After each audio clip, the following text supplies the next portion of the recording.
ꯕꯣꯝꯕꯦꯗꯒꯤ ꯁꯨꯝ ꯆꯠꯈꯤꯗꯨꯅ ꯆꯤꯟ ꯖꯄꯥꯟꯅ ꯆꯤꯡꯕ ꯂꯩꯕꯥꯛ ꯁꯝꯂꯒ ꯑꯃꯦꯔꯤꯀꯥ ꯌꯧꯔꯦ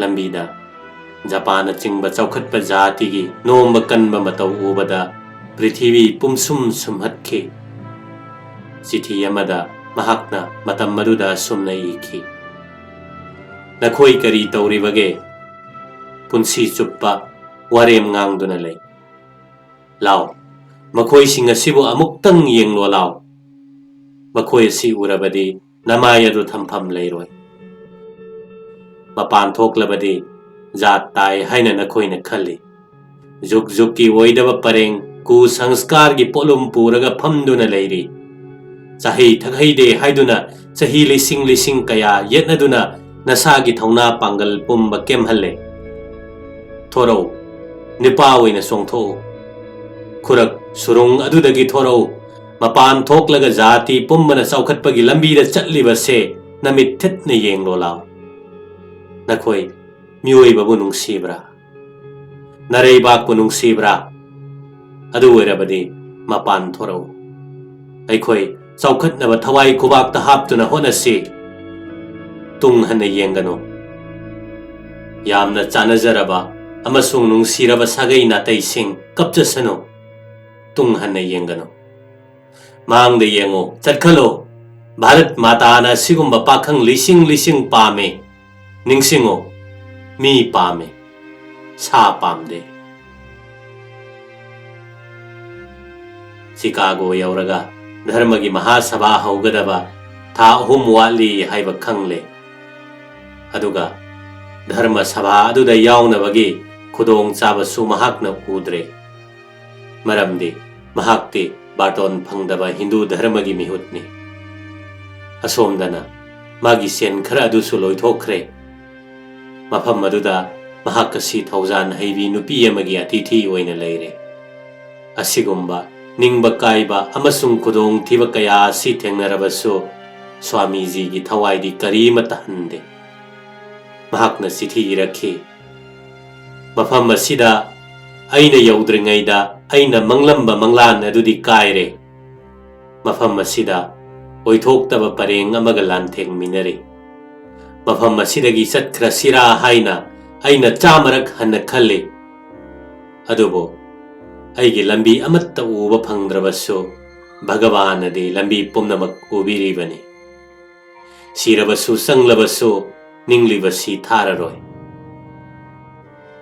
ꯃꯇꯝ ꯑꯁꯤꯗ ꯆꯤꯊꯤ ꯑꯃꯁꯨ ꯏꯔꯛꯏ ꯈꯣꯡꯆꯦꯠ ꯂꯥꯡꯁꯤꯜꯂꯨ ꯑꯉꯥꯡꯁꯥ ꯄ꯭ꯔꯚꯨꯅ ꯑꯩꯕꯨ ꯊꯕꯛ ꯑꯁꯤꯒꯤꯗꯃꯛ ꯀꯧꯕꯤꯔꯛꯂꯦ ꯑꯩ ꯑꯁꯤ ꯄꯣꯛꯄꯗꯒꯤ ꯍꯧꯔꯗꯨꯅ ꯃꯈꯜ ꯃꯈꯥ ꯑꯌꯥꯝꯕ ꯑꯋꯥꯕ ꯅꯪꯂꯛꯂꯦ ꯊꯋꯥꯏꯗꯒꯤ ꯍꯦꯟꯅ ꯅꯨꯡꯁꯤꯔꯕ ꯁꯥꯒꯩ ꯅꯥꯇꯩꯁꯤꯡ ꯁꯤꯕ ꯊꯦꯡꯅꯔꯦ ꯑꯩꯕꯨ ꯃꯤꯅ ꯅꯣꯛꯅꯔꯤ ꯊꯑꯣꯏꯕꯤꯗ꯭ꯔꯤ ꯖꯌꯥꯔ ꯑꯃꯁꯨꯡ ꯕꯗꯃꯥꯁꯅꯦ ꯍꯥꯏꯔꯤ ꯑꯩꯕꯨ ꯅꯣꯛꯅꯔꯤꯕ ꯊꯑꯣꯏꯕꯤꯗ꯭ꯔꯤꯕ ꯃꯈꯣꯏꯁꯤꯡ ꯑꯗꯨꯒꯤꯗꯃꯛꯇ ꯑꯩꯅ ꯄꯨꯝꯅꯃꯛ ꯑꯁꯤ ꯈꯥꯡꯂꯤ ꯑꯉꯥꯡꯁꯥ ꯖꯒꯠ ꯑꯁꯤ ꯑꯋꯥꯕꯒꯤ ꯇꯨꯡꯅꯐꯝ ꯑꯣꯏꯔꯕꯁꯨ ꯃꯍꯥꯄꯨꯔꯨꯁꯁꯤꯡꯒꯤꯗꯤ ꯆꯥꯡꯌꯦꯡꯐꯝꯅꯤ ꯂꯥꯏꯔꯕ ꯂꯈꯥ ꯂꯈꯥꯒꯤ ꯊꯃꯣꯏ ꯃꯩꯆꯥꯛ ꯑꯗꯨ ꯈꯪꯉꯨ ꯂꯧꯊꯣꯞ ꯂꯧꯀꯣꯏ ꯂꯩꯇꯅ ꯃꯈꯣꯏꯒꯤꯗꯃꯛꯇ ꯏꯁꯣꯔꯗꯒꯤ ꯃꯇꯦꯡ ꯅꯤꯌꯨ ꯇꯦꯡꯕꯥꯡ ꯑꯗꯣ ꯁꯣꯏꯗꯅ ꯏꯁꯣꯔꯅ ꯄꯤꯕꯤꯔꯛꯀꯅꯤ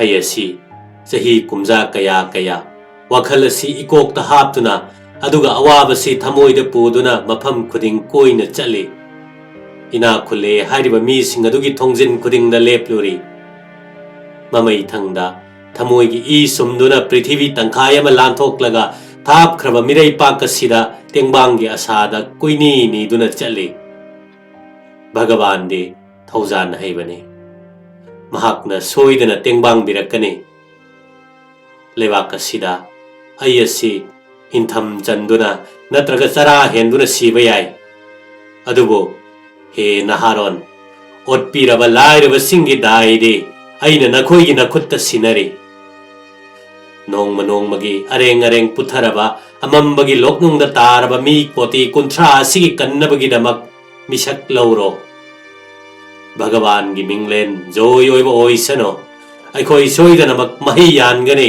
ꯊꯕꯛ ꯑꯁꯤꯗ ꯃꯤ 100 ꯁꯤꯈ꯭ꯔꯕꯁꯨ ꯑꯇꯣꯞꯄ ꯂꯤꯁꯤꯡ ꯑꯃꯅ ꯊꯕꯛꯁꯤꯗ ꯆꯣꯡꯁꯤꯟꯅꯕ ꯁꯦꯝ ꯁꯥꯒꯗꯕꯅꯤ ꯊꯥꯖꯕ ꯑꯋꯥꯕ ꯈꯪꯕ ꯃꯩꯗꯒꯤ ꯍꯦꯟꯅ ꯊꯥꯖꯕ ꯃꯩꯉꯥꯟ ꯆꯥꯎꯔꯕ ꯁꯍꯥꯅꯨꯚꯨꯇꯤ ꯆꯪꯁꯤꯜꯂꯣ ꯃꯥꯡꯗ ꯆꯪꯁꯤꯜꯂꯣ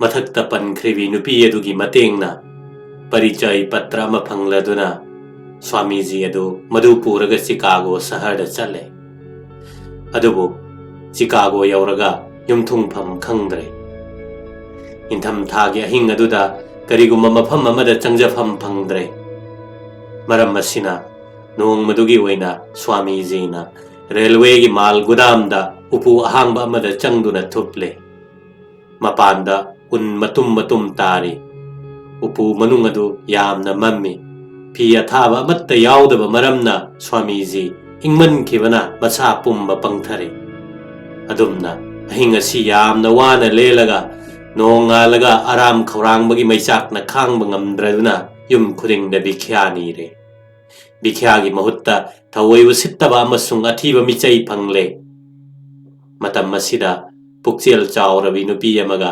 ꯁ꯭ꯋꯥꯃꯤꯖꯤꯒ ꯈꯪꯅꯔꯦ ꯅꯨꯄꯤ ꯑꯁꯤꯅ ꯙꯔꯃ ꯃꯍꯥꯁꯚꯥꯗ ꯌꯥꯎꯅꯕꯒꯤꯗꯃꯛ ꯊꯧꯔꯥꯡ ꯄꯨꯝꯅꯃꯛ ꯇꯧꯕꯤꯔꯦ ꯅꯨꯄꯤ ꯑꯁꯤꯒꯤ ꯌꯨꯝꯗ ꯁ꯭ꯋꯥꯃꯤꯖꯤ ꯏꯀꯥꯏ ꯈꯨꯝꯅꯔꯕ ꯑꯇꯤꯊꯤ ꯑꯃ ꯑꯣꯏꯅ ꯂꯩꯖꯕ ꯐꯪꯂꯝꯃꯤ ꯈ꯭ꯔꯤꯁꯇꯥब्ꯗ 1946ꯒꯤ ꯁꯦꯞꯇꯦꯝꯕꯔꯒꯤ ꯇꯥꯡ 18 ꯑꯁꯤ ꯅꯤꯡꯁꯤꯡꯕꯗ ꯃꯇꯤꯛ ꯆꯥꯔꯕ ꯅꯨꯃꯤꯠ ꯑꯃꯅꯤ ꯁ꯭ꯋꯥꯃꯤꯖꯤꯒꯤ ꯄꯨꯟꯁꯤꯗ ꯑꯃꯁꯨꯡ ꯚꯥꯔꯠꯀꯤ ꯌꯥꯀꯥꯏꯔꯣꯟꯗ ꯅꯨꯃꯤꯠ ꯑꯁꯤ ꯀꯨꯏꯅ ꯆꯦꯟꯕ ꯅꯨꯃꯤꯠ ꯑꯃꯅꯤ ꯙꯔꯃ ꯃꯍꯥꯁꯚꯥ ꯑꯁꯤ ꯍꯥꯏꯔꯤꯕ ꯅꯨꯃꯤꯠ ꯑꯁꯤꯗ ꯐꯝꯕ ꯍꯧꯏ ꯁ꯭ꯋꯥꯃꯤ ꯕꯤꯕꯦꯀꯥꯅꯟꯗꯅ ꯅꯨꯃꯤꯠ ꯑꯁꯤꯗ ꯅꯣꯡꯆꯨꯞꯀꯤ ꯖꯒꯠꯇ ꯕꯦꯗꯥꯟꯇꯒꯤ ꯐꯤꯔꯥꯟ ꯋꯥꯡꯅ ꯍꯥꯏꯒꯠꯂꯦ ꯃꯁꯥꯒꯤ ꯋꯥꯍꯩꯗ ꯅꯨꯃꯤꯠ ꯑꯗꯨꯒꯤ ꯊꯧꯗꯣꯛ ꯑꯗꯨ ꯑꯁꯨꯝꯅ ꯏꯔꯝꯃꯤ ꯈꯟꯗꯨꯅ ꯌꯦꯡꯉꯨ ꯃꯈꯥꯗ ꯍꯜ ꯑꯃ ꯂꯩ ꯃꯁꯤꯗ ꯄꯥꯛ ꯆꯥꯎꯔꯕ ꯒꯦꯂꯔꯤ ꯁꯥꯗꯨꯅ ꯂꯩ ꯒꯦꯂꯔꯤ ꯑꯁꯤꯗ ꯑꯃꯦꯔꯤꯀꯥꯒꯤ ꯈꯟꯒꯠꯂꯕ ꯂꯥꯏꯔꯤꯛ ꯆꯪꯈꯣꯟꯅ ꯍꯩꯔꯕ ꯅꯨꯄꯥ ꯅꯨꯄꯤ ꯄꯨꯟꯅ 6,000-7,000 ꯂꯣꯝ ꯀ꯭ꯔꯤꯛ ꯀ꯭ꯔꯤꯛ ꯏꯅꯅ ꯐꯝꯃꯤ ꯑꯗꯨꯒ ꯄ꯭ꯂꯦꯠꯐꯣꯝ ꯃꯊꯛꯇ ꯄ꯭ꯔꯤꯊꯤꯕꯤꯒꯤ ꯃꯐꯝ ꯈꯨꯗꯤꯡꯗꯒꯤ ꯂꯥꯛꯄ ꯃꯤꯑꯣꯏ ꯃꯌꯥꯝ ꯐꯝꯂꯤ ꯃꯤꯍꯨꯠꯁꯤꯡ ꯑꯁꯤ ꯄꯟꯗꯤꯠ ꯉꯥꯛꯇꯅꯤ ꯑꯗꯨꯒ ꯄꯣꯛꯄꯗꯒꯤ ꯃꯤꯌꯥꯝ ꯃꯃꯥꯡꯗ ꯋꯥ ꯉꯥꯡꯂꯛꯇ꯭ꯔꯤꯕ ꯑꯩꯅ ꯉꯁꯤꯒꯤ ꯃꯍꯥꯁꯚꯥ ꯃꯌꯥꯏꯗ ꯋꯥ ꯉꯥꯡꯒꯗꯧꯔꯤ ꯁꯩꯍꯧ ꯏꯁꯩ ꯋꯥꯍꯧꯗꯣꯛꯅꯆꯤꯡꯕ ꯅꯤꯌꯣꯝ ꯀꯥꯏꯗꯅ ꯌꯥꯝꯅ ꯐꯖꯅ ꯆꯠꯊꯔꯦ ꯃꯇꯝ ꯑꯁꯤꯗ ꯑꯃꯃꯝ ꯊꯣꯛꯇꯨꯅ ꯁꯚꯥꯗ ꯄꯔꯤꯆय ꯄꯤꯕ ꯍꯧꯅꯔꯦ ꯃꯈꯣꯏꯅ ꯁꯚꯥꯗ ꯋꯥ ꯈꯔ ꯈꯔ ꯑꯗꯨꯃꯛ ꯍꯥꯏꯔꯝꯃꯤ ꯑꯗꯨꯒ ꯑꯩꯗꯤ ꯅꯤꯡꯗꯣꯟ ꯄꯤꯡ ꯄꯤꯡ ꯆꯣꯡꯂꯝꯃꯤ ꯑꯃꯁꯨꯡ ꯆꯤꯟꯕꯥꯟ ꯊꯛ ꯈꯥ ꯀꯪꯂꯝꯃꯤ ꯑꯩ ꯑꯁꯤ ꯌꯧꯅ ꯍꯟꯊꯖꯔꯝꯃꯤ ꯃꯗꯨꯗꯤ ꯑꯌꯨꯛꯇ ꯋꯥ ꯉꯥꯡꯂꯔꯣꯏ ꯍꯥꯏꯅ ꯈꯜꯂꯝꯃꯤ ꯃꯤ ꯄꯨꯝꯅꯃꯛ ꯃꯥꯅ ꯉꯥꯡꯒꯗꯧꯔꯤꯕ ꯑꯗꯨ ꯏꯗꯨꯅ ꯄꯨꯔꯛꯂꯝꯃꯤ ꯑꯩꯗꯤ ꯑꯄꯪꯕꯅꯤ ꯑꯩꯗꯤ ꯀꯔꯤꯃꯠꯇ ꯁꯦꯝ ꯁꯥꯍꯧꯗ꯭ꯔꯦ ꯑꯩꯅ ꯁꯔꯁꯇꯤ ꯗꯦꯕꯤꯕꯨ ꯄ꯭ꯔꯅꯥꯝ ꯇꯧꯔꯒ ꯊꯣꯔꯛꯂꯦ ꯑꯩꯒꯤ ꯂꯩꯉꯥꯡ ꯁꯪꯕ ꯐꯤꯖꯣꯜ ꯎꯕꯗ ꯚꯥꯕꯣꯛꯁꯤꯡꯅ ꯑꯩꯕꯨ ꯌꯦꯡꯅꯔꯝꯃꯤ ꯑꯩꯅ ꯑꯃꯦꯔꯤꯀꯥꯒꯤ ꯃꯤꯁꯤꯡꯕꯨ ꯊꯥꯒꯠꯂꯒ ꯑꯃꯁꯨꯡ ꯋꯥꯍꯩ ꯑꯃ ꯑꯅꯤꯗꯪ ꯍꯥꯏꯔꯒ ꯑꯩꯒꯤ ꯑꯇꯦꯟꯕ ꯕꯛꯇ꯭ꯔꯤꯇꯥ ꯑꯗꯨ ꯍꯧꯏ ꯑꯩꯅ ꯑꯃꯦꯔꯤꯀꯥꯒꯤ ꯏꯆꯟ ꯑꯃꯁꯨꯡ ꯏꯌꯥꯝꯕꯁꯤꯡ ꯍꯥꯏꯅ ꯕꯛꯇ꯭ꯔꯤꯇꯥ ꯍꯦꯛ ꯍꯧꯕꯗ ꯃꯤꯌꯥꯝ ꯍꯧꯅ ꯃꯤꯅꯤꯠ 2 ꯈꯨꯕꯥꯛ ꯄ꯭ꯔꯣꯛ ꯄ꯭ꯔꯣꯛ ꯈꯨꯔꯛꯄ ꯑꯁꯤꯅ ꯅꯥꯀꯣꯡ ꯑꯁꯤ ꯌꯩꯁꯤꯟꯕꯒꯨꯝ ꯇꯧꯔꯝꯃꯤ ꯑꯗꯨꯗꯒꯤ ꯑꯩ ꯉꯥꯡꯕ ꯍꯧꯔꯦ ꯑꯩꯒꯤ ꯉꯥꯡꯒꯗꯕꯗꯨ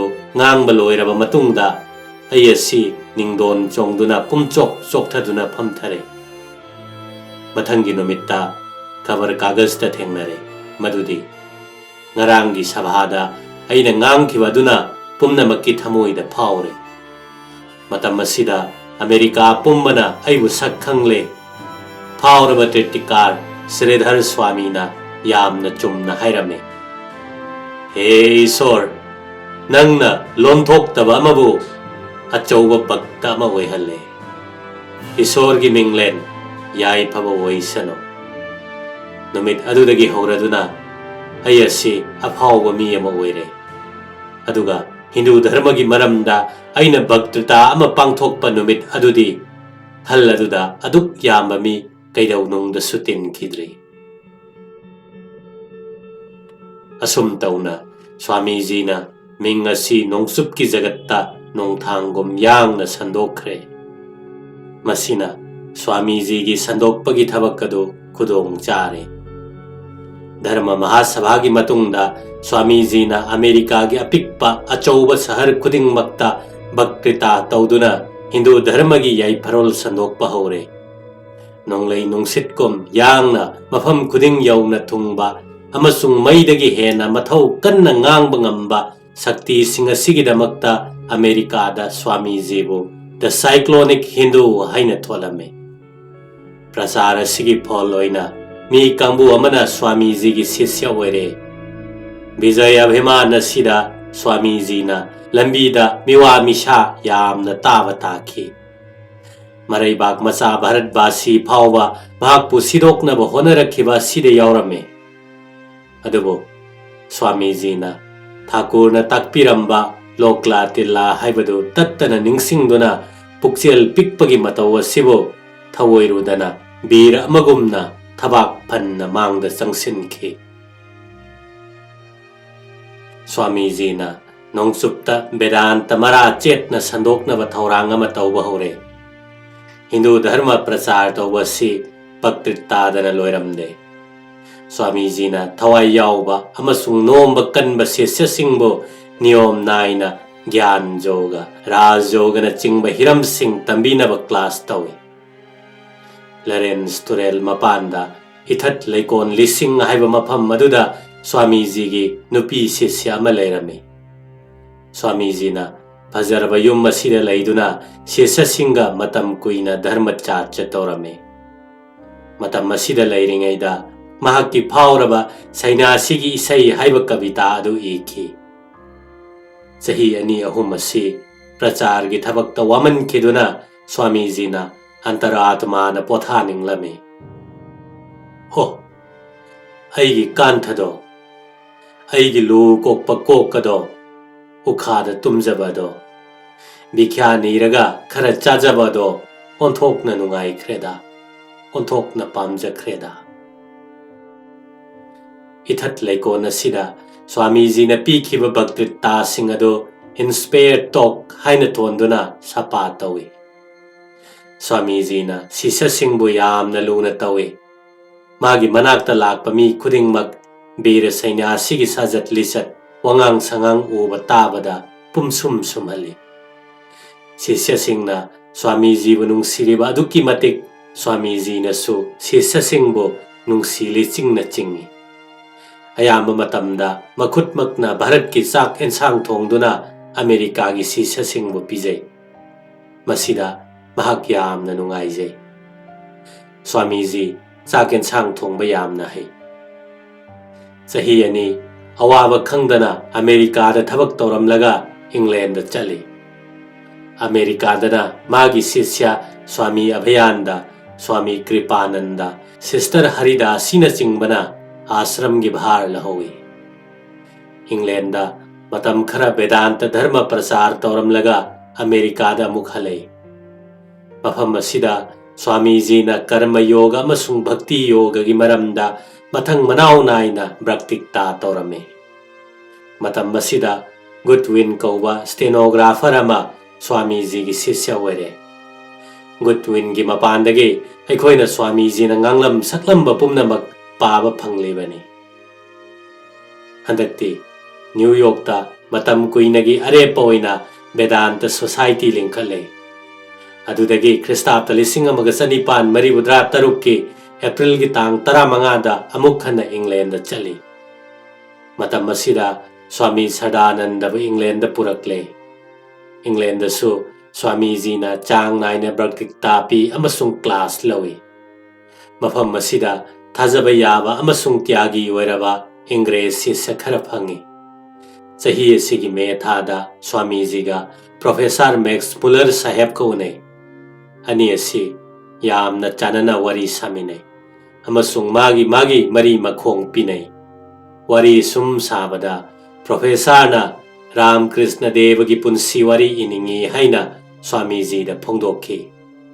Swamiji dagi professor na Ram Krishna gi machak mathum pumnamak phangduna Ram Krishna gi punsi amasung pautak haiba lairik kama professor na phongi. Masigi matungda Swamiji na France, Switzerland amasung Germany da koiba chali. German gi Sanskrit pandit Pauraba Pal Berson gi baton phangduna Kil Biswavidyaloy da Swamiji chali. Swamiji ga wari sanaba phangbada Berson yamna nungaire. England da halaklaga Swamiji na Sadananda Swami bu America da thare. Aduga England da thabak punabagi damak Avedananda Swami bu kaure. Asumna Miraibakta Vedanta sandoknabagi tung koiba vyavastha ama tauramlaga Maraibakta halaknabagi thaurang taure. Sahi mari chupna kanna prasar gi thabak taururaba matung Christapta lising amaga chanipan mari budra tarukki December thada Bharat tamna khongsalakle. London thadoktringay gi mamangda England gi marupa mana hairakhi. Swamiji Bhogavilas Ake amau gi lila bhumi oiraba amasung urong khillaba khutkan pangalaba nongchupta sahi mari chupna leiraba matungda Swamiji gi poknapham Bharat ado haujikti kari oiragani. Swamiji na khumkhi. Nongchupta laktringaida ai Bharat punung sirami. Haujikna Bharat ki uful waiful phawba aigi isamak ki pangkhak oire. Bharat ki nungsitna aingondadi khwaidagi hena senge. Bharat asi haujikti aigi athoiba tritha oire.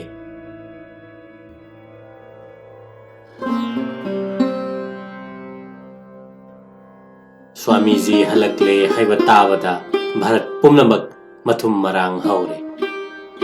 Christapta lising amaga chanipan mari budra taret ki January gi tang 15 da Swamiji Colombo-da thunglare.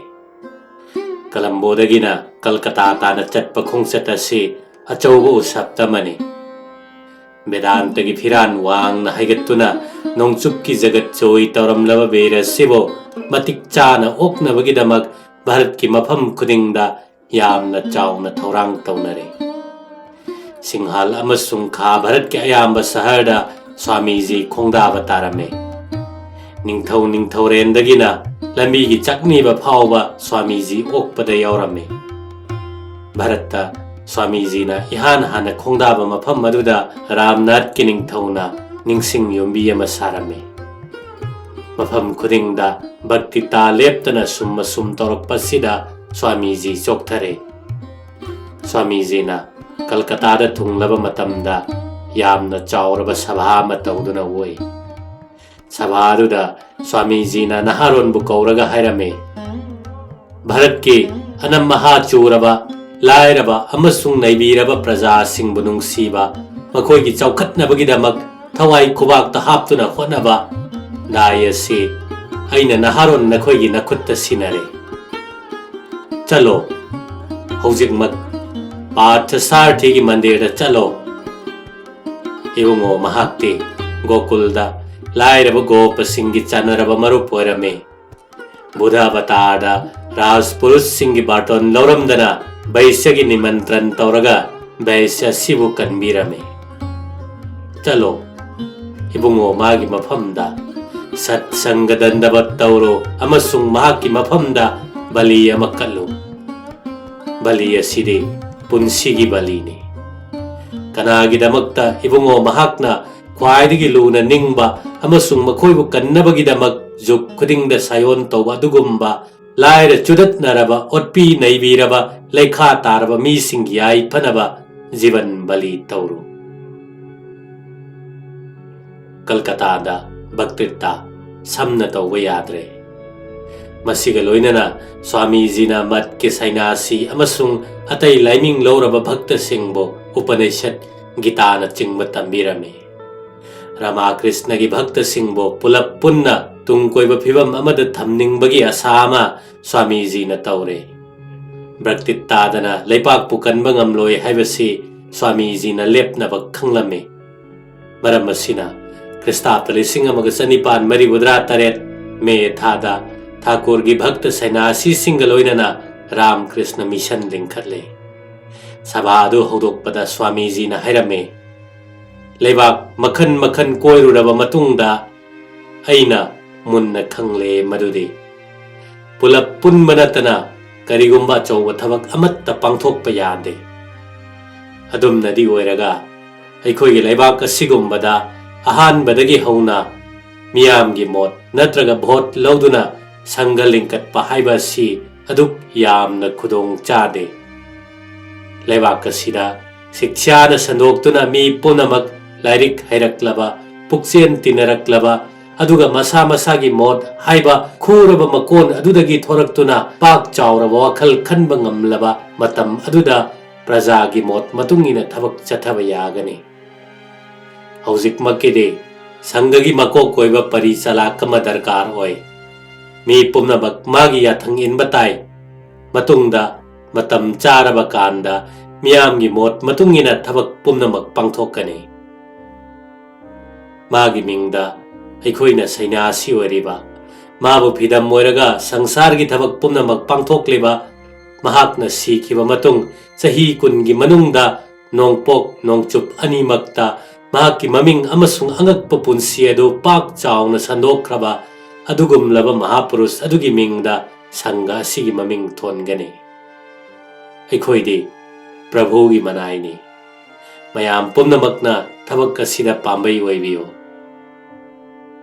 Ram Krishna mission लिंखत्पा अमसुंग Swami ji की कर्मना मरुइबा पाउताक सिंग अदु कना कनागुंबा सिंगी मफमदा सुना फातबा ओइना थोकलम्मी नोंगमदी ठाकुर की मयाम थोकपा मने येलमे ध्यान धरन्ना ईश्वर फंगनबा होनबसिना ठाकुर की पंथुंग फम ओइरमे स्वामी न ताकलेबा लाइरबगी सेवा शिक्षा संदोकपा धर्म प्रचार तौबा हाइबा सिना सिंगबसे ईश्वर फंगनबगी लंबीदा यैखाइ थिनगाइबा थोई वासी हेक ताबदा स्वामी जीना मसोंग कल्लबा नोंगसागुमना nganगदुना हैरे मियामदा धर्म संदोकनबा अनाबा चंगजफम लैत्रबा तोनबसिंग अवाना कोकनबा होनबदा मही मसिंग तंबीनबा थौरांग तौबा सिना चिंगबबो मयागी लांगने हाइगे हाइरिब्रा राम कृष्णबु नंगना अयोंदगी हेना खंगी हाइगे हाइरिब्रा लोकनुंगदा तारबा इजातीबो मखोंगना लेफनबा ngamजरबदे ऐ यामना हराउना नरक सिंगलक ताजगे ऐदि नंगी राम कृष्ण नत्रगा तई करागुम मी अमगी शिष्य नत्ते ऐदि मसागे अरान खुबम थादोक्तुना दरिद्र नारायण की सेवाद मसा कथोक्लबा मी अदुगी चलाने मनाइने अमसुंग अरैबा मिनाइने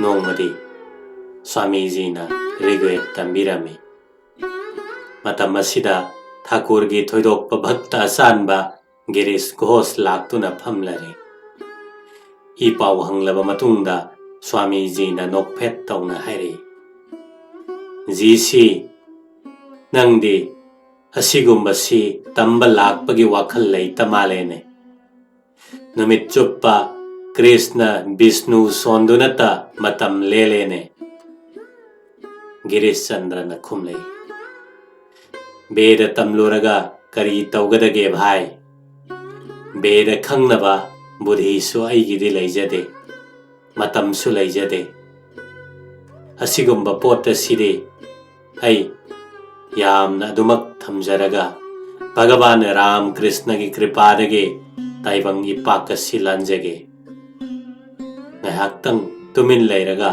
गिरीशना अमुक हाइरे फरे नरेन वेद वेदांतदि यामना हैरे सराहेनबा सिंगी नाहेबा मखोन लाइरबगी अवाबा ओक्तबा दाकू सिंगी पाप अमसुंग अतई मखल मखन की चुमदबा मियोत मिनई सिंग असि कोकनबा वेद वेदांतदा करिगुंबा इबा लाकपा याउब्रा युमगी नुपी अमना नीतिगी मी यांखै पिजा पिथक तौरंबदगे चानिंगाई लैत्रदुना नुमित हुमनी मचा मसुगा लोइनना चरा हेंदुना लैरी नुपी कया कयाना बदमासिंगी मखुत्ता तादुना ngौरी Kanagumma nupisingna maichak khangba ngamdraduna mathwai thari. Nauna lukhrabi oirabi nupisingna macha yaithanaba honabada mamai thangda mathwai thaba taki. Naren, Veda Vedanta singda asigi pratikar thengnaraklabra. Giriski wa tabada Swamiji mamitta ira sintharakle. Swamiji na kudakta mafam madudagi hogalaga thokre. Swamiji thokraga Girish Chandrana hairei. Yengodo nakhoi guru gi thamoi asi mapan naidaba thaujana thalli. Aina mahakpu pandit amani natraga matik magul leibani haina saman tawba natte. Miyoibagi awana tabada puba ngamjadaba thamoi adutabu aina bhakti tawjabani. Ngaihak leiraga Swamiji changlakle amasung Girish yenglaga hairei. Yengu ji jagat ki awana jagat ki natte. Mi amagi awana phawba koknaba ai mapok lisinglak pok pataraba su pokke. Ai isagidamak mukti pamde. Aina mi khudingmak aran khubam phangnanaba tengbang ningi. Ahing nungthil pothadana prachar gi thabak tawbada Swamiji gi hakchang yamna sokle. Dr. Singna haibadagi Swamiji asi Himalaya chingkhong Almorada hak onabagidamak khungsan batare. Swamiji ga loinana sisya kharasu yaurame. Swamiji asi thani makhai Almorada lairame. Matam asidasu Kolkata gi Ram Krishna Mission Murshidabad ki sak tangba koknabagi Swami Akhandananda gi thabak Madrasta Ram Krishna Nanda gi prasar gi thabak asina chingba si Swamijina Almorada laina yengsilame. Asigi matungda Swamijina Kashmir, Punjab amasung Rajputna chingba lam koiruraga Kolkata da halai. Chaluba mafam khudingda Swamijina praktikta pirame. Matam masida thaudok ama thoki. Lahore Motilal Ghoshna sakas ulame. Moti Babu asi Swamiji gi angang oiringai gi marup amasung tinarakpa mamanabani. Adubo Motilalna thamoi hangdoktuna Narendranath ka wari sakhide. Motilalbu Swamijina magi mi oinaba aduki matik honaraklaga Motilalna aduki matik hanthajarame. Mamai thangda Moti Babuna yamna tona haijarame. Bhai, aina nangbo hojik kari haina kausige. Swamina mathwai yamna harauna marup yenglaga hairei. Haima, Moti, nang ngaurabra. Ai, adungai gi Narenni. Nangsu adungai gi Moti ni. Wahai asida Moti Babu gi chingnaba pumba kokhe. Awang Bharat koiruraba matungda Kristapta 1949 gi January thada Swamiji na Kolkata da halakle. Matam asida Bhagirathi turel mapanda laiba Belur kauba mafamda Ram Krishna mat lingkhatle. Masigi ahanba kharos pumnamak Swamiji gi mirei pak masa sisasingna purame. Masigi matungdagidi Swamiji na marai pak amasung mirei pak ki sainasi na haron singbo pukning leitana tambi takpiba haure. Gita Vedanta na chingba masamak na tambiba haure. Adubo Swamiji gi hakchang adu nongma gi soksilakhi. Mafam amada chattuna hak hongbagi thaurang taurame. Adubo matam masimaktada Kolkata da play kilaina sathina sandorakle. Swamiji na pothanabagi mang pumba kaire. Swamiji na Sister Nivedita amasung sanyasi singaloinana Kolkata gi anaba singi seva taure. Masigi matungda Swamiji hawa onabagidamak Almorada chale. Matam masida mahakki nungsiraba sisya Goodwin sire heba pau tabada thawai yamna sokhi. Numit kharanigi mamangda Madrasta Prabhuda Bharat haiba pratika ama phonglami mado hojik almorada phongnaba thaurang taure almorada matam khara leiramlaga Swami ji na Sister Nivedita amasung sesa singaloinana Kashmir yengba chali Kashmir gi Amarnath amasung Kedavani phauraba trithani Amarnath ki surungda changduna Swami ji na bhakti ga loinana Shiva puja tawbagi dhyan da lupki guhadagi thoraklaga Sister Nivedita na haiki lai pumnamakki athoiba Mahadevna aingonda ngasi itcha mirtugi bor pinavire Kashmir dagi October tang 19 da Belord amuk halai Sister Nivedita na Bag Bazar da nupi masa singi school ama linkhali Bharata nupi masa singi mahi tambagi thaudang Sister Nivedita na honakhiba dugidamak Bharatna Nivedita da laman tolamani asida sunatana lebak asigi rajniti sahitya amasung selp chaukhathanbagi matangda Nivedita na angakpa thawen sin pirame bhaktagi phambal tongbi Nivedita haibasi Swami ji na khanba wakhal singgi asengba sadongni matam asida Belor matta Thakur gi haksangi utyawa kori gi patra ningthina thamle Belor mat ki maramda Swami ji na hairami mafam asi sadhu singgi laifam moigane sadhan bhajan laining laison amasung gyan gi charcha tawpham maruoiba mafam moigane masidagi thorakpa saktina jagat pumba iten pigane mioibagi punsi khongchat anouba lambi da chingane gyan sakti yoga karma pulap pullaga mafam asidagi phibam amasung pandam thorakani mata sigi mina mit khatpada maigai sinba thongna thawai gi hun phaugane dharmada tasengna khoidaba mi singna matam amada masida pullaragane asigumba wakhal kaya marom aigi pukningda ngasi phauri Kristapta 1948 gi June gi tarik 10 da Sister Nivedita amasung Swami Vivekananda ga loinana England da challe masigi khongchatta lambida angakpa drisa kaya yengna Nivedita ga wari watai saduna nungaina challe masigi khongchat asi kawba ngamde amasung pukning sumatningai gi masakni nongma jahaz tongduna Swami ji na hairami yengo matam gi khongchat asum urakpa sida nipa oibagi thauna haibasina punsi gi khwaidigi henba sadhana amani haibasi ai tasengna khangba ngamle anoba wafam asi ai jagat asida prasar tauri sumdaba thabak tauraba phauba nipa thokna taw phalaroi haina phatrabasu yamna thauna phana amasung chawna phattaba oyo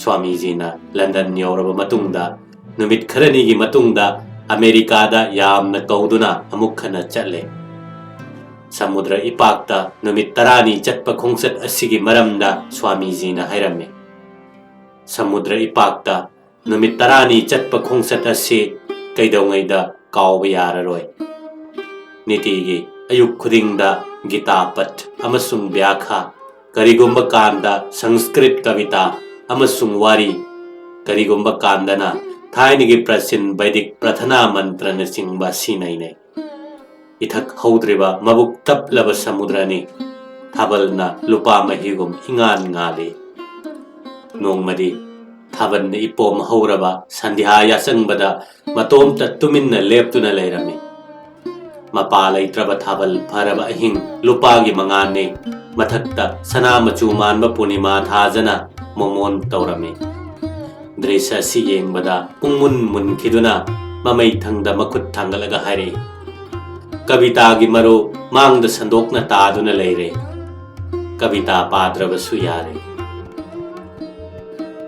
America yoraga Swami ji na sisya singi matengna New York California na chingba saharda Vedanta prasar gi kendra semle adudagi mafam ayambada Bhaktrit tawi thawai yauba bhakta singda class 9 na lairik tambi Swami ji na California da yamna kuina leirame mafam asida mahaki prasar gi thabakpu yamna mahi yalame matam asida awaba khangdraba karma yogi asigi mapukning adu santi gi ipakta luplame masi panduna Swami ji na sithiya mairame thabak tauba haibasi matam pumbada aruba oi aigi thabak asi matam chuppagi oina leptuna aina thawai hakchang pumba imagi satada tinba yanaba prathana tau magi thabakni magi thabakti matana khangi lanphamda khongdarabade mai pakpa masung mai thiba nimak phange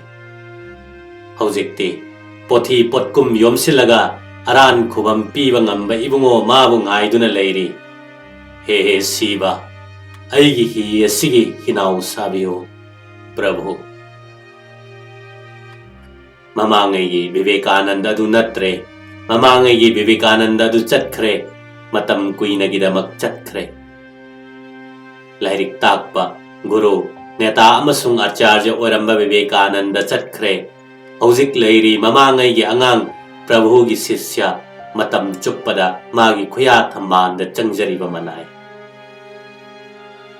matam masida Harasigi konung Perista anauba dharma gi mahasabha ma chaungna phamgadabagi thaurang torami Swami ji masigi baton phangduna Christapta lising amaga chamapan gi July kunda Peristamna khongsale sabha sida Swami ji asibu taram na oi sabha sida Europe ki pandit singna Hindu dharma bulana uriba mitieng ado mathang kaktuna Swami na sengdoi Hindu dharma mari makhong amasung haurakpham gi itihas liduna mayambu tahale Perista thahum lom leiraba matungda Bharat amuk halai halakpada lambida Vienna Athens Constantinople Cairo na chingba mafamda changlai Christapta lising amaga chamapan gi December tang tarukta nong mahingda Swami ji Belur matta khanghodana khongdare mayam pumnamak ingak ngakle amasung yamna haraure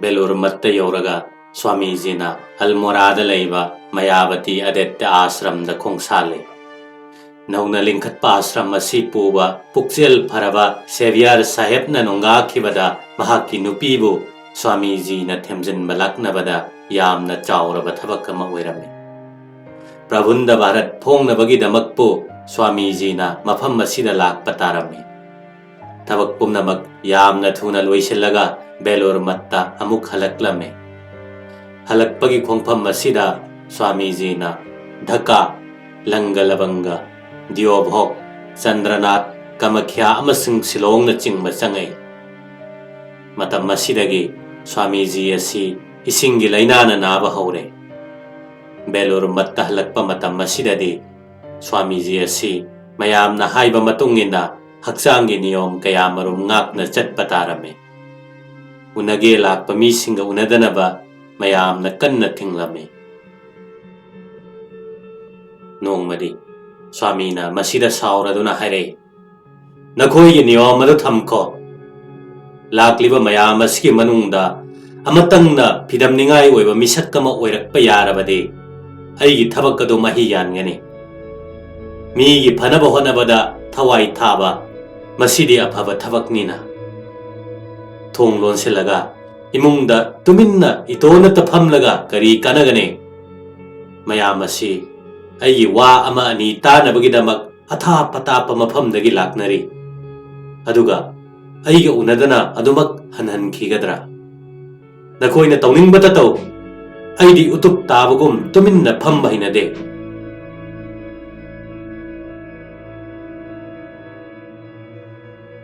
hakchang ngamdraba phawada Swami ji gi thabak leplamde mat chawkhat hannabagi damak matam chuppada nomlami matpo mayamna yaba ashram ma oinanaba Christapta lising amaga chamapan supna amada Durga Puja tawi Durga Puja si maruoibadi laira sudat naraba kuli singi damakta oina tawani kuli singa si matki sumang thelong niti gi wai sit palai ꯃꯈꯣꯏꯒꯤ ꯑꯋꯥ ꯅꯨꯡꯉꯥꯏꯒꯤ ꯋꯥꯔꯤ ꯇꯥꯔꯒ ꯁ꯭ꯋꯥꯃꯤꯖꯤꯒꯤ ꯃꯤꯠꯇ era ꯁꯤꯟꯊꯩ꯫ ꯃꯔꯝ ꯑꯁꯤꯅ ꯏꯅꯣꯠ ꯇꯣꯏꯔꯕ ꯈꯣꯟꯐꯝꯅ ꯅꯣꯡꯃꯗꯤ ꯍꯥꯏꯔꯛꯏ, "ꯑꯥꯗ ꯂꯩꯕꯥꯛꯀꯤ ꯂꯥꯏꯔ ꯆꯨꯗꯠꯅꯔꯕ ꯄ꯭ꯔꯖꯥꯁꯤꯡꯒꯤꯗꯃꯛꯇ ꯀꯅꯥꯃꯠꯇꯅ ꯈꯟꯗꯦ꯫ ꯖꯥꯇꯤꯒꯤ ꯌꯥꯡꯂꯦꯟ ꯁꯔꯨ ꯑꯣꯏꯔꯤꯕ ꯃꯈꯣꯏꯅ ꯅꯣꯝꯂꯒ ꯑꯩꯈꯣꯏꯅ ꯆꯥꯕ ꯐꯪꯂꯤꯕ ꯑꯃꯥꯡ ꯑꯁꯣꯏ ꯁꯦꯡꯕ ꯑꯃꯁꯨꯡ ꯋꯥꯏ ꯁꯤꯠꯄ ꯀꯥꯡꯕꯨꯁꯤꯡ, ꯃꯈꯣꯏꯅ ꯅꯣꯡꯃ ꯊꯕꯛ ꯂꯦꯞꯄꯗ ꯁꯍꯔ ꯄꯨꯝꯕ ꯍꯥ ꯍꯥ ꯀꯥꯔ ꯂꯥꯎꯒꯗꯕ ꯑꯁꯤꯒꯨꯝꯕ ꯑꯇꯣꯟꯕ ꯖꯥꯠ ꯑꯁꯤꯒꯤ ꯑꯋꯥꯕ ꯈꯖꯤꯛꯇꯪ ꯋꯥꯕꯤꯕ ꯃꯤ ꯑꯃꯠꯇ ꯂꯩꯕꯥꯛ ꯑꯁꯤꯗ ꯂꯩꯇꯦ꯫ ꯃദ്ꯔꯥꯁꯇ ꯃꯤ ꯂꯤꯁꯤꯡ ꯂꯤꯁꯤꯡ ꯈ꯭ꯔꯤꯁꯇꯥꯟ ꯑꯣꯏꯔꯤ꯫ ꯑꯩꯈꯣꯏꯅ ꯆꯥꯟꯕꯤꯗꯨꯅ ꯄꯨꯝꯅꯃꯛ ꯈ꯭ꯔꯤꯁꯇꯥꯟ ꯑꯣꯟꯈ꯭ꯔꯤꯕꯅꯤ ꯍꯥꯏꯕꯁꯤ ꯈꯛ ꯈꯟꯗ꯭ꯔꯥ? ꯅꯨꯃꯤꯠ ꯆꯨꯞꯄ ꯑꯩꯈꯣꯏꯅ ꯍꯥꯏꯔꯤ, ꯁꯣꯛꯀꯅꯨ, ꯁꯣꯛꯀꯅꯨ꯫ ꯂꯩꯕꯥꯛ ꯑꯁꯤꯗ ꯗꯌꯥ ꯙꯔꯃ ꯃꯤꯅꯨꯡꯁꯤ ꯍꯥꯏꯕꯗꯨ ꯎꯕ ꯐꯪꯂꯤꯕ꯭ꯔꯥ? ꯁꯨꯞꯅꯒꯤ ꯁꯣꯛꯀꯅꯨ ꯍꯥꯏꯕ ꯀꯥꯡꯕꯨꯇ ꯎꯔꯤ꯫ ꯑꯁꯤꯒꯨꯝꯕ ꯁꯥꯖꯠ ꯂꯤꯆꯠ ꯑꯁꯤꯒꯤ ꯃꯃꯥꯏꯗ ꯁꯨꯝꯖꯤꯠꯅ ꯀꯜꯂꯨ, ꯎꯇꯨꯞꯅ ꯐꯨꯗꯧ꯫ ꯑꯁꯤꯒꯨꯝꯕ ꯃꯥꯡꯉꯤ ꯁꯣꯛꯀꯅꯨ ꯍꯥꯏꯕ ꯈꯨꯔꯕ ꯄꯅꯨꯡꯒꯤ ꯋꯥꯡꯃꯗ ꯊꯣꯛꯇꯨꯅ ꯍꯧꯖꯤꯛꯃꯛ ꯂꯥꯏꯔ ꯆꯨꯗꯠꯅꯔꯕ ꯑꯇꯣꯟꯕ ꯀꯅꯥ ꯂꯩꯔꯤꯕꯒꯦ ꯍꯥꯏꯅ ꯊꯥꯀꯨꯔꯒꯤ ꯃꯤꯡꯗ ꯅꯈꯣꯏꯕꯨ ꯀꯧꯔꯛꯏ꯫ ꯃꯈꯣꯏ ꯑꯁꯤ ꯍꯧꯒꯠꯇ꯭ꯔꯕꯗꯤ ꯏꯃꯥꯁꯨ ꯍꯧꯒꯠꯂꯣꯏ꯫ ꯃꯈꯣꯏ ꯑꯁꯤꯒꯤ ꯆꯥꯛꯊꯨꯡ ꯐꯤꯗꯨꯡ ꯑꯁꯤ ꯑꯩꯈꯣꯏꯅ ꯇꯝꯕ ꯉꯝꯗ꯭ꯔꯦ꯫ ꯑꯗꯨꯗꯤ ꯀꯔꯤ ꯑꯣꯏꯕ ꯇꯥꯔꯦ? ꯍꯥꯏ, ꯑꯋꯥꯕꯅꯤ꯫ ꯑꯍꯤꯡ ꯅꯨꯡꯊꯤꯜ ꯈꯥꯛꯇꯅ ꯅꯣꯝꯂꯕ ꯐꯥꯎꯕꯗ ꯆꯔꯥ ꯅꯣꯡꯈꯟꯅꯕ ꯉꯝꯗ꯭ꯔꯦ꯫ ꯄꯥꯡꯍꯜꯂꯨ, ꯃꯌꯥꯝ ꯇꯤꯜꯂꯒ ꯃꯈꯣꯏꯒꯤ ꯃꯃꯤꯠ ꯄꯥꯡꯍꯜꯂꯨ꯫ ꯑꯩ ꯂꯥꯏꯒꯤ ꯃꯤꯠꯌꯦꯡꯅ ꯎꯕ ꯐꯪꯉꯤ ꯑꯃꯁꯨꯡ ꯑꯩꯒꯤ ꯊꯃꯣꯏꯅꯨꯡꯗ ꯂꯩꯔꯤꯕ ꯕ꯭ꯔꯍ꯭ꯃꯥꯗꯨ ꯑꯃꯠꯇꯅꯤ, ꯁꯛꯇꯤ ꯑꯃꯠꯇꯅꯤ, ꯁꯨꯞꯅꯒꯤ ꯐꯣꯡꯗꯣꯛꯄꯒꯤ ꯆꯥꯡꯗ ꯈꯦꯠꯅꯕꯇꯅꯤ꯫ ꯃꯐꯝ ꯈꯨꯗꯤꯡꯗ ꯏ ꯆꯦꯟꯗ꯭ꯔꯕꯗꯤ ꯀꯔꯤꯒꯨꯝꯕ ꯂꯩꯕꯥꯛ ꯑꯃꯅ ꯀꯔꯤꯒꯨꯝꯕ ꯀꯥꯟꯗ ꯍꯧꯒꯠꯄ ꯎꯈ꯭ꯔꯕ꯭ꯔꯥ? ꯍꯛꯆꯥꯡꯒꯤ ꯀꯌꯥꯠ ꯑꯃ ꯁꯤꯊꯔꯕꯗꯤ ꯑꯇꯣꯞꯄ ꯀꯌꯥꯠ ꯑꯗꯨ ꯐꯅꯃꯛ ꯐꯗꯨꯅꯁꯨ ꯑꯆꯧꯕ ꯊꯕꯛ ꯄꯥꯡꯊꯣꯛꯄ ꯉꯝꯗꯦ꯫ ꯃꯁꯤ ꯂꯦꯞꯅꯃꯛ ꯈꯪꯒꯗꯕꯅꯤ꯫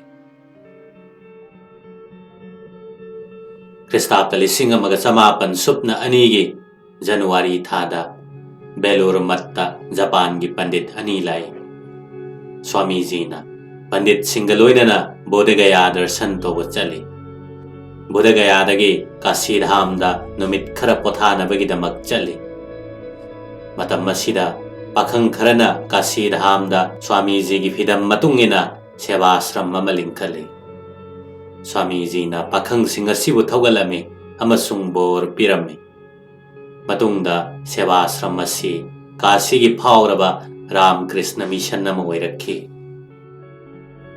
ꯀꯥꯁꯤꯗ ꯃꯇꯝ ꯈꯔ ꯂꯩꯔꯨꯔꯒ ꯁ꯭ꯋꯥꯃꯤꯖꯤ ꯕꯦꯂꯨꯔ ꯃꯠꯇ ꯍꯜꯂꯛꯏ꯫ ꯊꯥꯀꯨꯔꯒꯤ ꯃꯄꯣꯛ ꯅꯨꯃꯤꯠꯁꯨ ꯃꯇꯝ ꯑꯁꯤꯗ ꯅꯛꯁꯤꯜꯂꯛꯂꯝꯃꯤ꯫ ꯁ꯭ꯋꯥꯃꯤꯖꯤꯒꯤ ꯍꯛꯆꯥꯡ ꯑꯗꯨ ꯅꯣꯡꯃ ꯅꯣꯡꯃꯒꯤ ꯁꯣꯟꯊꯔꯛꯂꯦ꯫ ꯊꯥꯀꯨꯔꯒꯤ ꯃꯄꯣꯛ ꯅꯨꯃꯤꯠꯀꯤ ꯎꯠꯁꯣꯞ ꯅꯤꯡꯊꯤꯅ ꯄꯥꯡꯊꯣꯛꯂꯦ꯫ ꯑꯗꯨꯕꯨ ꯁ꯭ꯋꯥꯃꯤꯖꯤ ꯌꯥꯎꯕ ꯉꯝꯗꯕ ꯑꯁꯤꯗ ꯃꯌꯥꯝ ꯄꯨꯝꯅꯃꯛꯀꯤ ꯃꯥꯏꯊꯣꯡꯗ ꯑꯋꯥꯕꯒꯤ ꯂꯩꯆꯤꯟꯅ ꯀꯨꯞꯂꯝꯃꯤ꯫ ꯃꯁꯤꯒꯤ ꯃꯇꯨꯡꯗ ꯁ꯭ꯋꯥꯃꯤꯖꯤꯅ ꯃꯇꯝ ꯈꯔ ꯍꯤꯡꯂꯝꯕ ꯑꯁꯤꯗ ꯅꯣꯡꯃꯇꯁꯨ ꯊꯕꯛ ꯇꯧꯗꯅ ꯂꯩꯔꯝꯗꯦ꯫ ꯁꯤꯒꯗꯕ ꯅꯨꯃꯤꯠ ꯑꯗꯨꯗꯁꯨ ꯅꯨꯃꯤꯠ ꯌꯨꯡꯕꯒꯤ ꯑꯗꯨꯋꯥꯏꯗ ꯁꯥꯇ꯭ꯔꯁꯤꯡꯕꯨ ꯕ꯭ꯌꯥꯀꯔꯟ ꯇꯝꯕꯤꯔꯝꯃꯤ꯫ ꯑꯗꯨꯒ ꯅꯨꯃꯤꯗꯥꯡ ꯋꯥꯏꯔꯝꯗꯅ ꯁ꯭ꯋꯥꯃꯤ ꯄ꯭ꯔꯦꯃꯥꯅꯟꯗꯒ ꯋꯥꯔꯤ ꯁꯥꯗꯨꯅ ꯀꯣꯏꯊꯣꯛꯂꯝꯃꯤ꯫ ꯌꯥꯆꯪꯕ ꯃꯇꯨꯡꯗ ꯃꯥꯒꯤ ꯀꯥꯗ ꯆꯪꯗꯨꯅ ꯙ꯭ꯌꯥꯟ ꯇꯧꯏ꯫ ꯃꯁꯤꯅ ꯑꯔꯣꯏꯕ ꯙ꯭ꯌꯥꯟꯅꯤ ꯍꯥꯏꯕꯁꯤ ꯀꯅꯥꯅ ꯈꯪꯕ ꯉꯝꯕꯒꯦ? ꯅꯨꯃꯤꯗꯥꯡ ꯄꯨꯡ 7 ꯇꯥꯕ ꯃꯇꯝꯗ ꯁ꯭ꯋꯥꯃꯤꯖꯤ ꯇꯨꯡ ꯀꯣꯏꯗꯕ ꯍꯛꯆꯥꯡ ꯊꯥꯗꯣꯛꯈꯤ꯫ ꯃꯁꯤ ꯈ꯭ꯔꯤꯁꯇꯥब्ꯗ 1902ꯒꯤ ꯖꯨꯂꯥꯏꯒꯤ ꯇꯥꯡ 4ꯗꯅꯤ꯫